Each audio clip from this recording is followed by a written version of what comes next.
Today on the Rise of the Challenge podcast. And that money was essentially my gas money out to where I was going and some of the initial things I needed and gas money for the first 2 weeks before I got my first paycheck. And so I didn't have any food, right? That's the one thing I didn't bring with me. All I had was 2 Costco-sized bags of dried fruit and trail mix. So for a solid 4 or 5 days, that's all I ate was dried fruit and trail mix. Welcome to the Rise of the Challenge podcast. Joining today, he's an entrepreneur. It's Chase Warburton. How you doing today, Chase? So good, Alex. How you doing, bro? Doing so good. We are so excited to have you on the show to talk about your rise to the challenge. What we like to do with all of our guests is go right to the beginning. Talk about where you're from and what did you like doing growing up? Yeah, so I grew up in northern Utah, specifically in Layton and in Huntsville. And as a kid, I loved singing and performing and playing and acting and all those things. So I did that a majority of my life. Some of my other hobbies that I got as I got a little bit older and kind of my teenage years was like snowboarding and skiing, boating, hiking, exploring. And yeah, that was a lot of my childhood right there. With acting and performing, was there a signature type that you enjoyed more than others? Yeah, so musical theater was Okay. definitely my way to go. So I learned that when I was like really little, I had a vibrato that I was tone deaf, so it wasn't good, but I could like really I could belt notes off terribly. So I would just walk around singing songs in my house. And I remember my mom was like, all right, we need to get you into musical theater so someone can teach you how to sing good. And so that's where kind of the love started. What is your favorite musical? Favorite musical. Okay, you're going to make fun of me for this one, but it's Shrek the musical.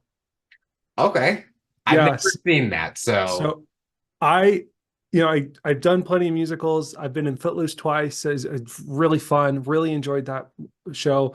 I was Kerchak in Tarzan in high school. So I've been in a lot of fun roles. I've been in a lot of fun shows, but I'm a fanatic of Shrek for some reason. I don't know why. It's just an amazing movie. And I was scrolling on Netflix one day and I saw Shrek the musical and I was just like, oh man, I'm gonna dive into this. So I watched it, and not only did I just love it because it was Shrek, but I loved the music in it and some of the stories and the lessons that they taught too. So yeah, it's like one of my all-time favorites. and it's like some people will know only the movie, never have seen the musical, where some people prefer the musical and not the movie. And I think one of those things is like Wicked. Like people maybe is super fans of Wicked, but don't realize there's some connection to like The Wizard of Oz. I mean, it's not full connection, but some parts, because like Close enough. it's like Mamma Mia, Grease, Hairspray, even though Rock of Ages. It's like Yeah. all those came into like movie forms Mhm. or whatever came first, but you remember those. Like you nowadays you can just download the songs on like Spotify and have that song forever in any of those musicals. Right. Yeah. So, but yeah, true. And Hairspray was a great one too. It's funny. I loved the movie and I did not like the Broadway musical. So it's funny that you talk about that. 'Cause yeah, it's true, man. And then there are those it's like Tarzan or Hamilton. Yeah. Like I know Hamilton's huge right now, and man, the music in Hamilton is awesome. And I think it gives everyone hope that they can maybe rap a little bit. It's like if Lin-Manuel can, so can I.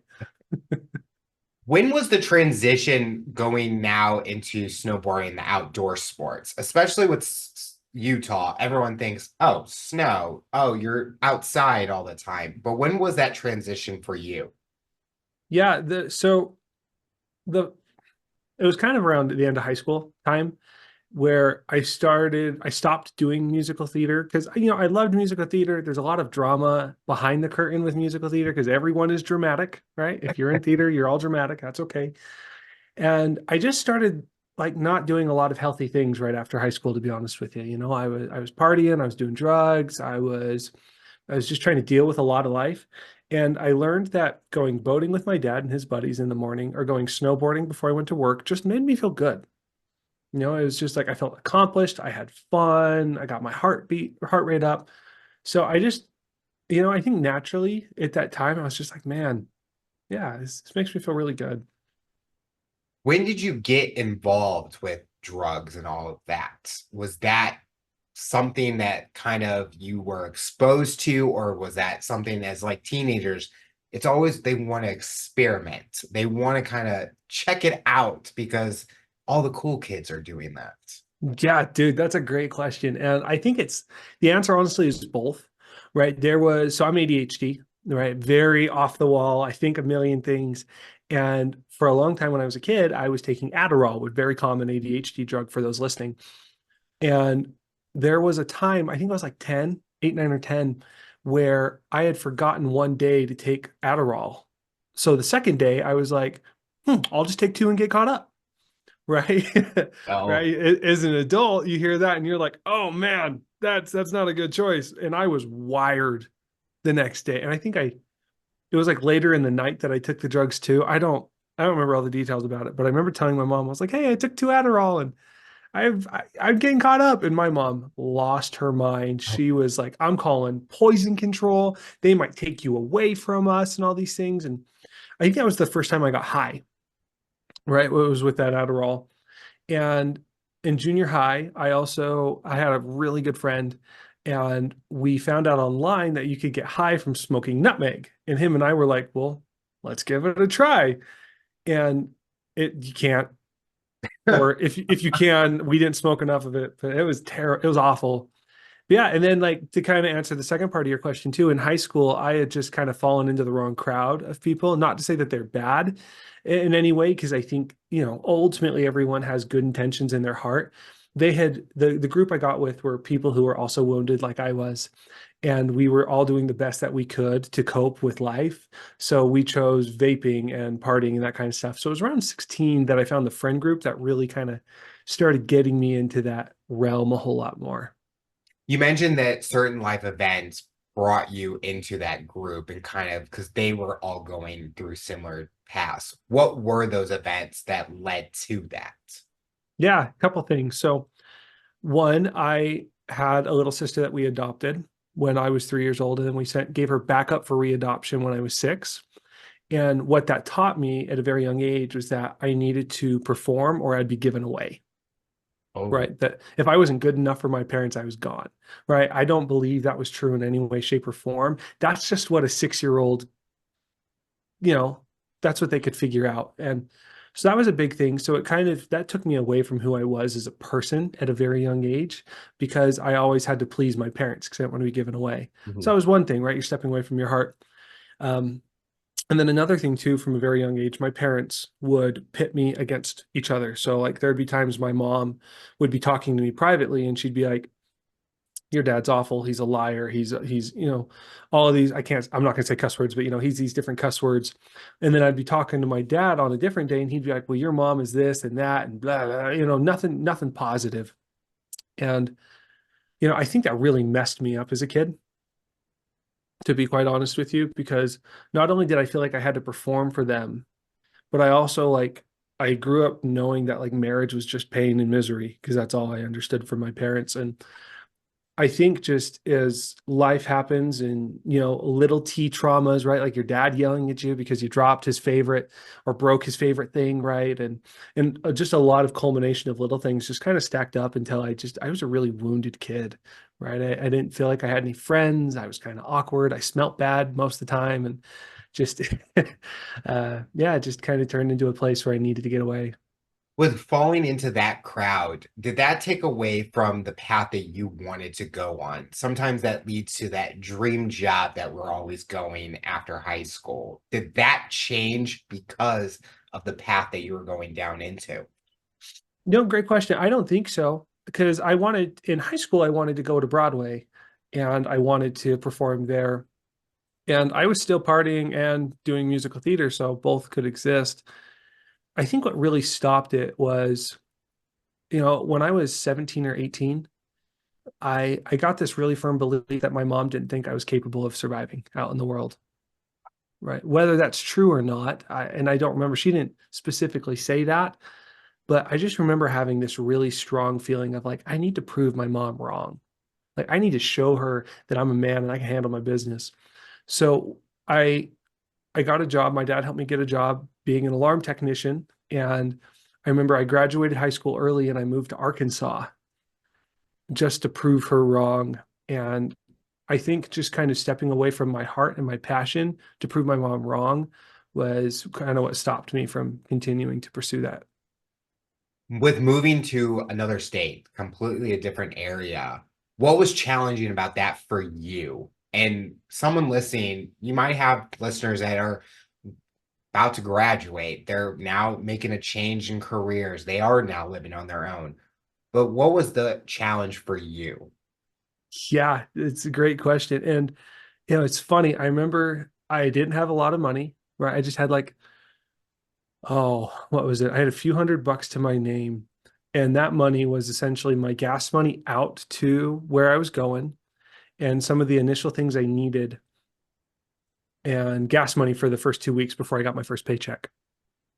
And so I didn't have any food, right? That's the one thing I didn't bring with me. All I had was two Costco sized bags of dried fruit and trail mix. So for a solid 4 or 5 days, that's all I ate was dried fruit and trail mix. Ooh. It was like I'm just like that was a decade ago, and I'm just starting to enjoy trail mix again. So I don't blame you there. yeah, it was just like a handful of each, breakfast, lunch, and dinner. And then finally there was a point like probably a couple of days before my first paycheck, my dad had called me, see how I was doing. And I think I just broke down to him and I was like, dude, I'm struggling. Oh, I'm doing so bad. And he's like, why didn't you tell us earlier? And he sent me like 100 something bucks. And I remember going to like dollar store, right? Everything's a dollar. And I bought like $60 worth of food and just loaded up. I remember the next morning having like toaster pancakes with some syrup and just like dancing in my chair because I was like, oh, this ain't trail mix, this ain't dried fruit. So yeah, finances and budgeting correctly for a trip and knowing what the financial toll was should have been or what was it was going to be, I think was probably the biggest first challenge. I can relate when I moved out on my own. Mhm. I mean, my challenge was I was so close to my family that even Mhm. being an hour away from them, like an hour and a half away from them, was still tough because I mean that's a long drive just to get there. Yeah. The financial aspect and my mom can even contest to this. I still freak out about it because I'm always like calculating everything in my head. Am I going to have enough? What happens if I need to pay for repairment and things like that? There's all these things when it comes to living on your own that I always say that they should teach you in school because those are what we need to be paying money to learn about is how to Hey. budget, how to live on your own, not how to do A plus B equals C. I mean, we Yeah. do that too much, but financials, I think a lot of people can relate to because you could have that perfect job that make a lot of money, but if you don't know how to budget yourself, you're going right back down to negatives. Dude, yeah, you're in trouble too. And I think one thing that you don't account for when you're 18 and you're moving out of your home is all of the expenses, right? Like you don't think about buying a shower mat, No, right? Right, no. you don't, right? You're like, what about if you plunge your toilet gets clogged? Uh-oh, you don't have a plunger, Yep. or you're not using your hand, but you don't have money. So what are you gonna do, right? Like,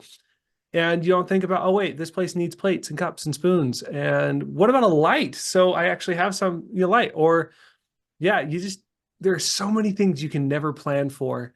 So like for you guys listening, if you're 18 or you have 18-year-olds and they're getting ready to move out of the house, walk through your house and literally note anything you can pick up. Yeah. Anything you pick up and you're going to need to buy it. I make that a YouTube video right there. Just someone create something because I think that is something that a lot of people, especially with like certain demographics, like if you live in wealth, you don't realize that until you go out on your own. And so it's like a wide awake shock for them. Mhm. With being 18 or going through high school, going through drugs and addictions and things like that, did that carry over to where you were in Arkansas, or you kind of were away from that group, so it kind of stayed away, or being on your own, being alone, it led you right back to it? It got worse. Yeah, it actually got a lot worse. A lot of the guys that I was out there with were just older versions of that same group, right? So they could just do things more legally. So like buying cigarettes and vape pens and alcohol was just kind of their standard, right? Quality of life. And you know, there were times that like weed, that was kind of the big drug of choice. I never did any drug more than weed, but you know, that was kind of the big one. So no, all of that was honestly really prevalent. It was, you know, the same weekend parties, that kind of stuff. But it turned to, instead of like hiding in your parents' basement when your parents are gone, hoping you don't get caught, it's hanging out with your buddies and playing volleyball while getting drunk and high. And no one's parents are there, so no one really cares. And so, yeah, it honestly just kind of gave me the platform to dive deeper down that rabbit hole. When was the pure rock bottom? Like you kind of were on this path for many years. When kind of got very low that, okay, maybe someone needs to help me, or were you admitting to people that you were going a lot with this addiction? Yeah, that's a great question, bro. So I've got kind of three moments for you. I've got one very soon into that process, right after in that time. I've got one right around the time I was 21 and then around the time I was 25. Do you have a preference on which one I go into? No, your choice. Cool. So let's just start with that first one. So that first summer I'm in Arkansas. I'm 18 years old. And at the time I had two siblings, right? I had my older brother and my little sister. And then there was that other little sister that was given back up for adoption, but you know, two biological siblings. And it was around June 19th of 2014, I got the call that my sister had completed suicide. Ooh. Yeah. And you know, we were only 2 years apart. We were really good friends. We were really close. And yeah, I remember the day really, really well. It was really painful. You know, my dad was the one who called me and gave me the news. And that was definitely a rock bottom, right? That was the kind of that day, and the next couple of weeks was one of the lowest points of my life, right? That's when drugs and alcohol and partying turned from like almost like a social thing to me to more of a coping thing for me, right? Where it made it way more serious. Um, yeah. And then the time I was 20, 21, almost 21, it was 3 days before my 21st birthday. It's just a few years later. I remember had been drinking a lot heavier and smoking a lot more and vaping a lot more and like trying to find sex and pornography and whatever I could use to like cope with my pain. And yeah, I was 3 days before my 21st birthday. All of my friends were getting ready to take me out to like all the bars and all that kind of stuff. And I remember waking up and I was in the middle of a spoon session with a bunch of dudes I barely knew, you know, from a night of partying. And we were all clothed. We were just sleeping, right? We were all in a beanbag, I believe, trying to get comfortable. And I remember waking up and just being like, dude, this sucks. Like, I don't ever want to wake up cuddling a bunch of guys ever again. No, thank you.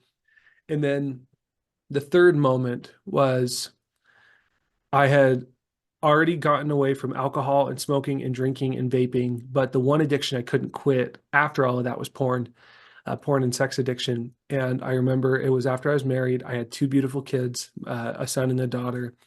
And I remember looking at my daughter around the time she was born. And I remember just having this thought of like, you're a terrible man. I would never want my daughter to marry a dirtbag like me.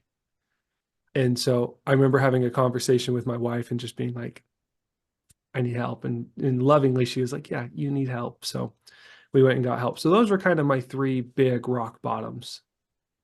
Did your did you ever tell your wife before meeting her about your past and being open about it? Or was this like the first time she kind of is hearing all about it? Thank heaven she knew about it, right? Okay. Because we were friends in high school. So she knew exactly what I was like.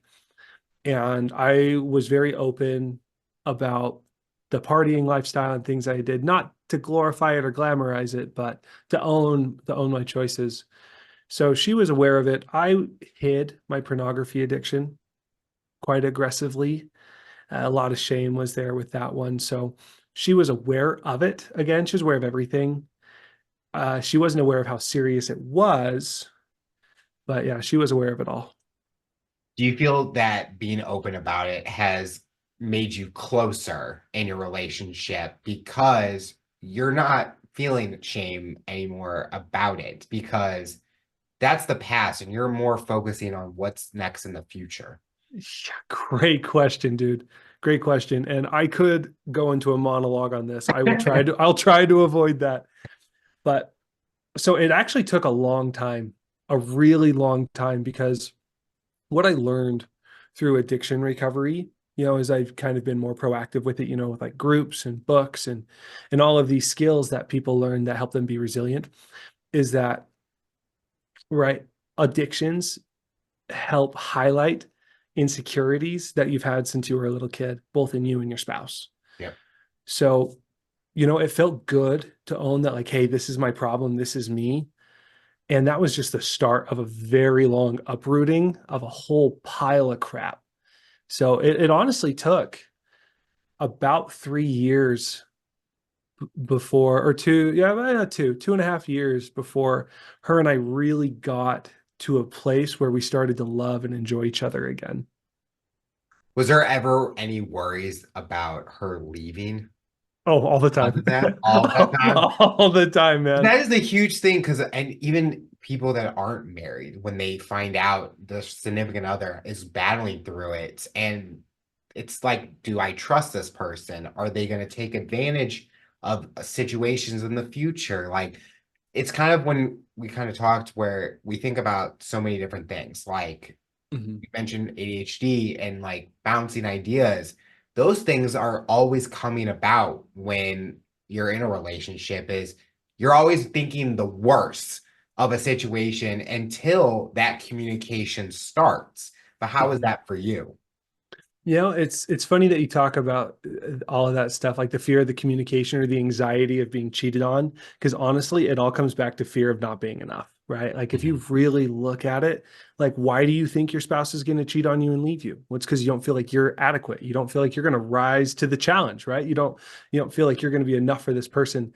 And so as we've navigated the process of recovery, right? Because it uproots a lot, right? You're looking at like your baby trauma, you're looking at your life choices and your life outcomes, and there's so many things that go into it. And it's hard. It's hard to talk about that kind of stuff, right? Like who likes discomfort? No one. And exactly, no one likes No one. discomfort.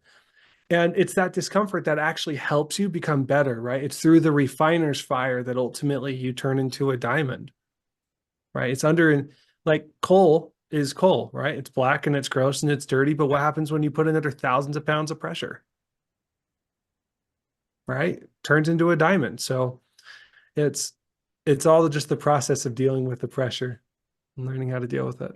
Kind of goes back to when you were younger, when you thought performance, like you had to perform well, so you weren't given up by your parents. And it's kind of like performance here with losing a loved one or someone that you're in a relationship with. It's like it kind of shows the full circle about how the younger you still has some parts in you, maybe at that time, but maybe not today.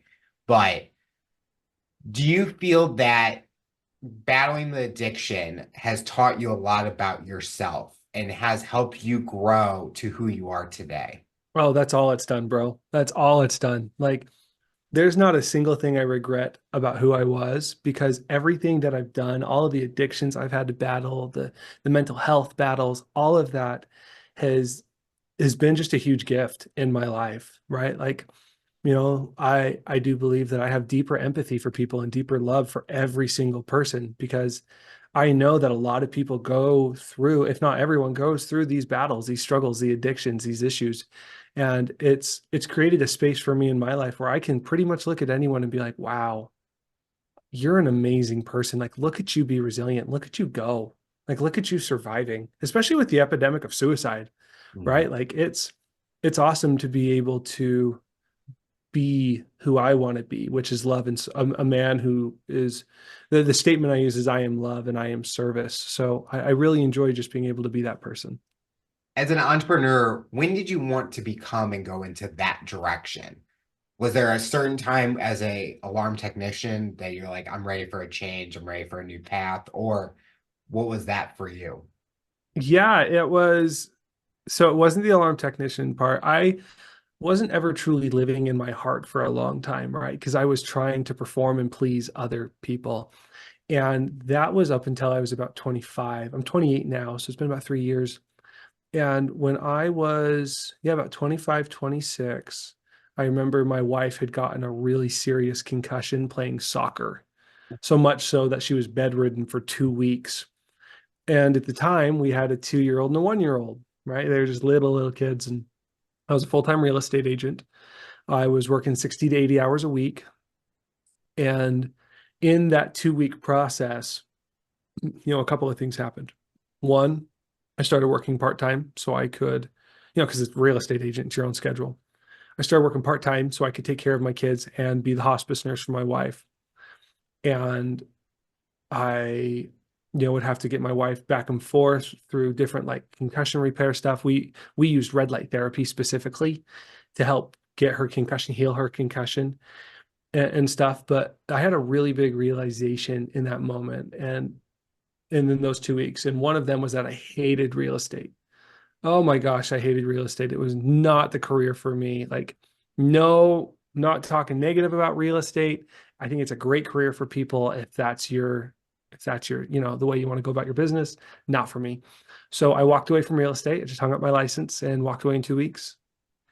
And I put my license on inactive status. I disconnected from my local agencies and reps and walked away from my brokerage and walked away from the board I was on and the company I was with and all these things. And I went and got a part-time job at a daycare essentially for displaced youth and just learned how to be a parent. And while it was fun, it only paid like $13 an hour, and being married with 2 kids working part-time, only making 13 an hour. As I can see that smirk on your face growing, it doesn't work. It's No, it does not. no, talk about budgeting and finances. That Yeah. just doesn't work, period. So at the time, my mom was starting this company that I co-own with her now, and it's all red light therapy. And my mom, and I believed in it at this point because I had just seen my wife make a total 180 with her concussion symptoms. And my mom says, "Well, come work on this with me, and I'll pay you double." I was like, "See ya." Like, so that's kind of how I got back into my heart space, was just kind of realizing that I didn't like my life outcomes, right? Like I didn't, go ahead. Do you feel that being a part of that red light therapy kind of connects to how you can help other people because you have that experience with your wife using Mhm. it? And it kind of really, in a way, real estate is being a salesperson. You can be a true on salesperson on a technology that you're aware of. Yeah, it's true. And I can look at real estate and probably say, since I've never purchased and sold my own home, that I wasn't a fan of the idea. Maybe there was some jealousy and resentment there because I wasn't enough, Mhm. right? If we kind of look at it in a deep therapeutic sense. And here, right, like our whole focus is mental health, Yeah. right? A lot of the red light that we do is mental health specific. And a lot of the people that come to us, our clients, are people that need help with their mental health. So you're right. You're absolutely right. It gives me the opportunity to give back to people and to share with them the skills and the tools that I know to better help them in their lives. As we've been on this journey of your rise to the challenge, our listeners like to learn even more about our guests and they kind of want to learn something new. What is something you enjoy to do nowadays that many people do not know you like to do? Oh man, shower concerts. Dude, I love like nothing makes so I love blues music. Blues music is a huge passion of mine. It makes my heart sing. And there's something about getting in my shower and turning on like my blues playlist and just getting down that just makes my heart feel so full.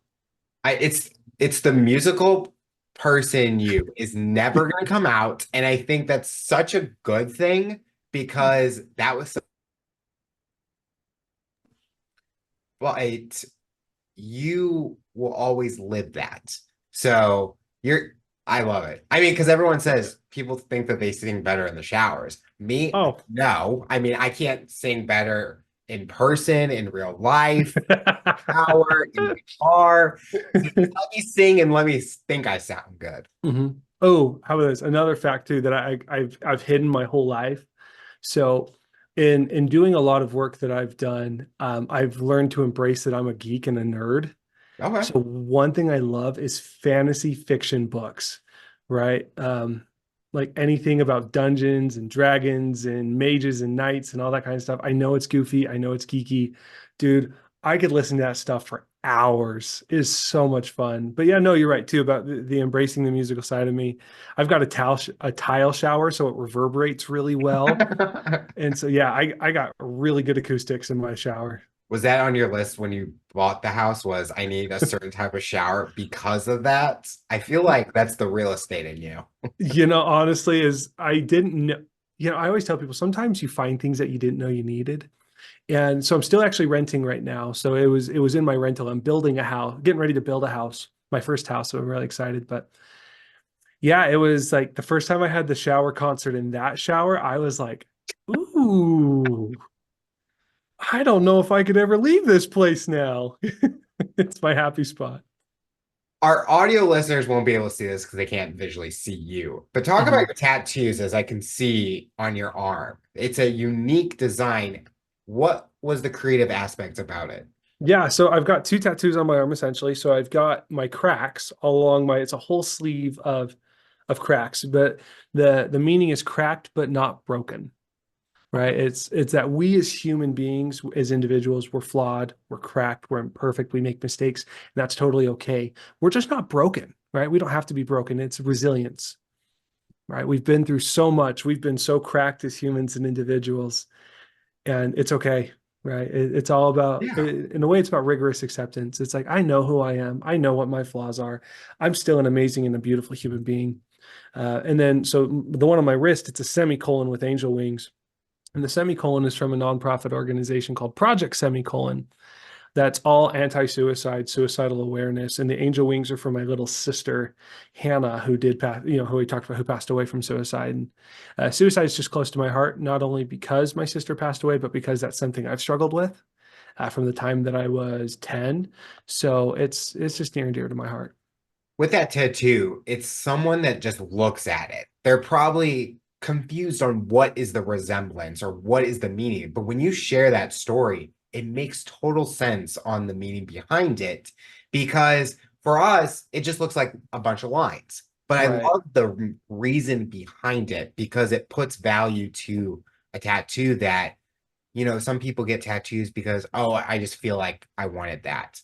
But you have that meaning behind it. And I think it's always great because it's a conversation item Yeah, it because is. it could lead to sharing your story and people that are listening might have that similar tattoo that they've gone through a challenge and they put that on their body Mhm. because it helps them in the recovery or remember that was part of their lives, but they want to learn from it and grow from it. Dude, exactly. And, I think two things happen with this tattoo that I didn't fully expect. And one is kind of humorous. Older ladies love touching it for some reason. Like, I don't know why, but like when moms and grandmas come into like my business and they see my tattoo, they'll just grab my arm and they're like rubbing up and down. They're like, wow, what is the meaning of this tattoo? And I'm like, it means don't touch me. Like, but no, the other thing too is like when people are like, dude, that's like a dope tattoo. And I'd be like, thanks, this is what it means. You almost see this shift in someone's brain and they're like, thank you.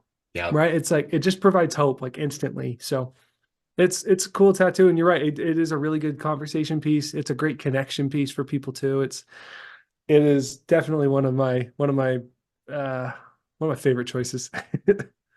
Looking at your full journey that you've been on, if you had to describe your rise to the challenge journey in a couple words, what would you represent those words in your journey? Never give up. Love it. There's always another option. Right. Now There's you need that tattooed on you now. Never give up. never, never give up. Get the infinity symbol. Yeah. Live, laugh, love. The Yeah. final question I'll ask you for someone that's listening to this interview based on your journey and experience, what tips or advice would you give them to overcome obstacles accomplish their goals, and rise to the challenge? Dude, that's a great question.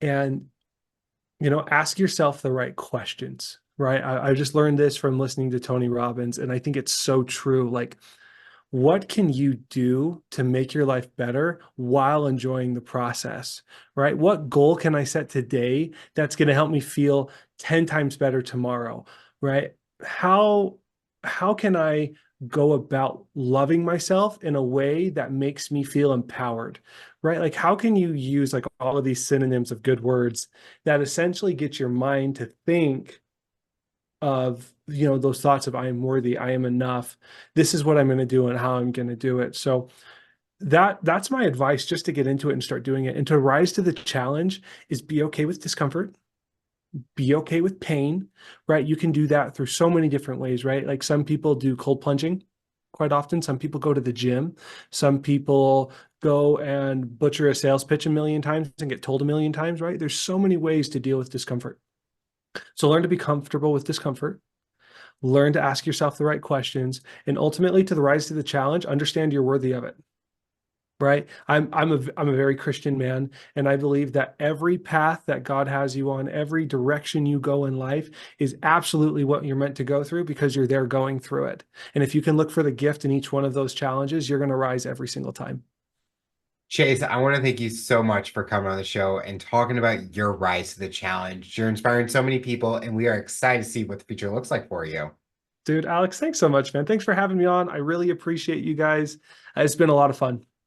Tune in next time to hear my next guest talk about their rise to the challenge. Remember to follow and subscribe on all major audio platforms. And make sure to subscribe to our YouTube channel to get full length episode in video format. What path do you take to accomplish your goals? You decide.